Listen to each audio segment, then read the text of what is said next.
Hi, I'm Janne from How to Enjoy Wine, and we are going to look at food and wine pairing. It can seem a very complicated process, but with a few simple tips, you'll be able to pair food and wine perfectly. Okay, so key things to think about are weight, flavour intensity, and flavour characteristics, both in terms of the food and the wine. And what you want to do, particularly when it comes to weight and flavour intensity, is balance. You want the balance between the wine and the food so that neither overpowers or overwhelms the other. Okay, so how do we apply that? Let's take food first. So think of weight and think of flavour intensity on a scale. So we've got lightweight, light flavoured wines and foods at this end, and we work right through to really heavyweight foods and really intense flavours. And a few simple things will help you see where foods sit on that scale. So at this end, lightweight, subtle flavours, you're talking about seafood. Scallops, you're looking at, and you move along, when you move along the weight scale, you start at seafood and scallops, you move into white fish, pink fish like salmon and tuna, then you move into white meats, chicken, turkey, red meats, then you're getting into your lambs and your pork, and then we move into the more intense red meats. So then you're into your steaks and your beef. You move into venison and that sort of gamey, intense. Now, so you can see that that's a weight thing. It also has something to do with flavour intensity, but a lot of flavour intensity comes from the way it's cooked. So at this end, at the light, subtle end, it's where, if you take fish as an example, it's where you have, you might have it raw, you might have a gravlax or a smoked salmon, for example, and then you might poach it. Again, that's subtle flavours. But then when you bake it, when you char grill it, then you're adding more flavours to it, so it moves it up the scale. But it's still very much at this end of the scale. So then when we get into something like chicken, again, if you lightly cook it, it's at this end. If you roast it, if you grill it on the barbecue, then you're moving it up here, but it still sits within here. So we've got a range here. Now, so how does this all apply to wine? So it too sits on a scale. I'm going to pick off sparkling wines first off. Sparkling wines, champagnes, prosecco's, amazingly flexible with foods. Almost a subject on their own, so I have a separate video on that, so do check that out. But one wonderful thing about sparkling wines and champagnes is they're wonderful with fried foods. Now, where I said you want to complement, you don't want to overwhelm, there is a difference. There is a one tip in terms of where contrasting things works really well. And this is where the sparkles, the acidity, the lightness of a champagne cuts through something like fish and chips, that fattiness. And it's absolutely wonderful combination. But as I say, there's a lot more about sparkling wines in my separate video. So let's move on to still wines. Whites, rosés, reds. How do you pair them with food along that? So let's think of them in categories.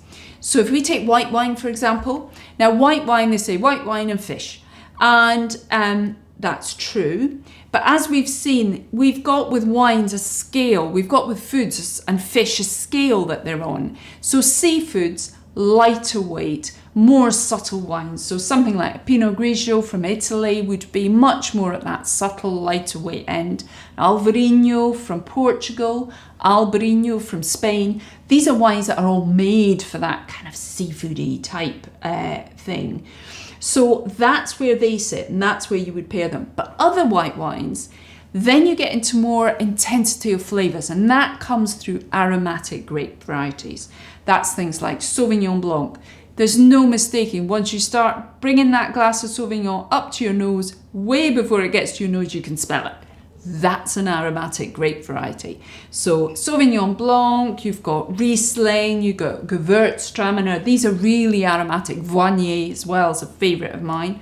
Viognier also has the added benefit is it has a texture to it. And some grape varieties have this. They have a natural, I'm going to use the phrase oiliness, but I don't mean oiliness. It just gives a rounded texture in the mouth. And that too moves it up and makes something like a Viognier work really well with all types of salmon, like really fantastic. And even up into chickens and even a roast chicken, really lovely.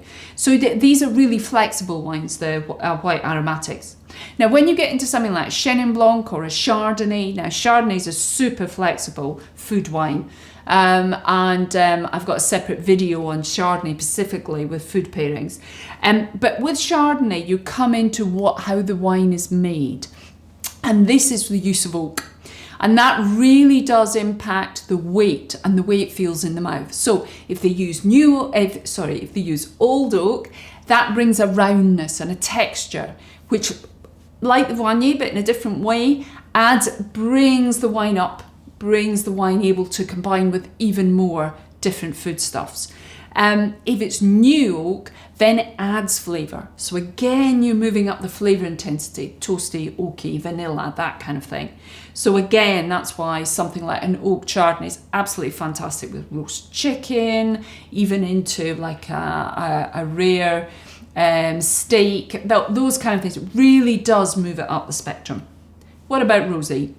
Rosé is a fantastic food wine style. It's just absolutely wonderful.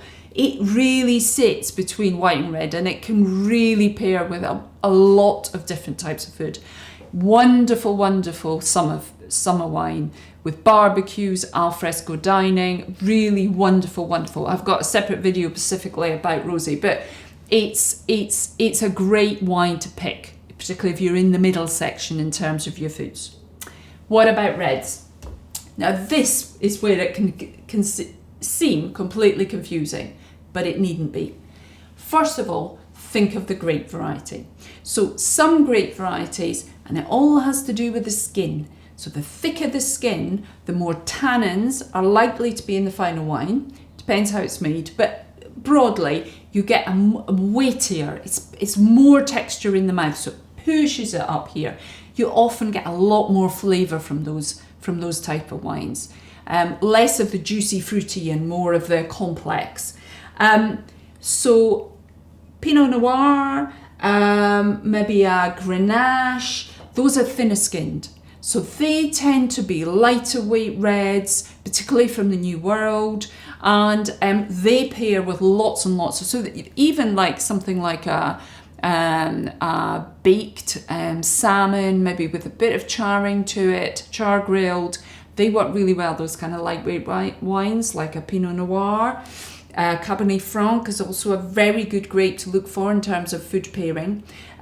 You also get things like Valpolicella Classico, which is again a lightweight, fruity, not tannic wine. So those work really well with those lighter weight foods. Then you come into thicker skin grapes, so they're into your Malbecs and your Cabernet Sauvignon, and those are why they're seen as archetypal steak wines, for example. So that's why they sit. You get much more flavour intensity, much more weight from them. So then you would look into your steaks, you would look into your really intensely flavoured red meats and game.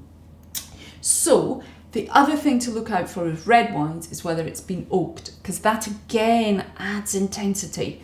And so, for example, if you look for a Reserva, the words Reserva, so a Rioja, Gran Reserva, for example, will have spent a lot of time on oak. So that moves a Rioja from more of a sort of lighter weight wine really up to this end of the scale. So that's a really good thing to look out for if you're looking for a wine to pair here. Very quickly with vegetables, you start at this end with lightweight, lightly cooked, something like a courgette. you move through and you're into root vegetables like your potatoes and things, your squashes. You're getting more texture and more flavour from it. And then you move up into pulses, lentils, chickpeas, and things like beetroot. Now this is where flavour characteristic comes in, really earthy.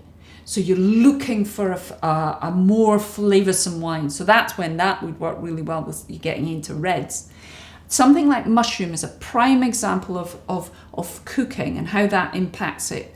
So a raw mushroom is down here. It has an umami-ness, a savouriness that pairs wonderfully with something like a Shiraz or a Pinot Noir. But if you cook it, flavour intensity goes up here. So that's where you would then pair it with something with a bit more intense flavour. So you might go for a Barossa Shiraz, which is a really flavoursome wine. So you can see how you've got a whole spectrum, and if you just look at how the food sits on your spectrum, where the wine sits on the spectrum, then you can pair them really well. So I've got a series, if you're looking at specific types of foods, so best wines with chicken or ham, I've got a series of videos on the YouTube channel, best wines with, so look out for them. And if you're just interested in wine, all things wine, check out howtoenjoywine.com.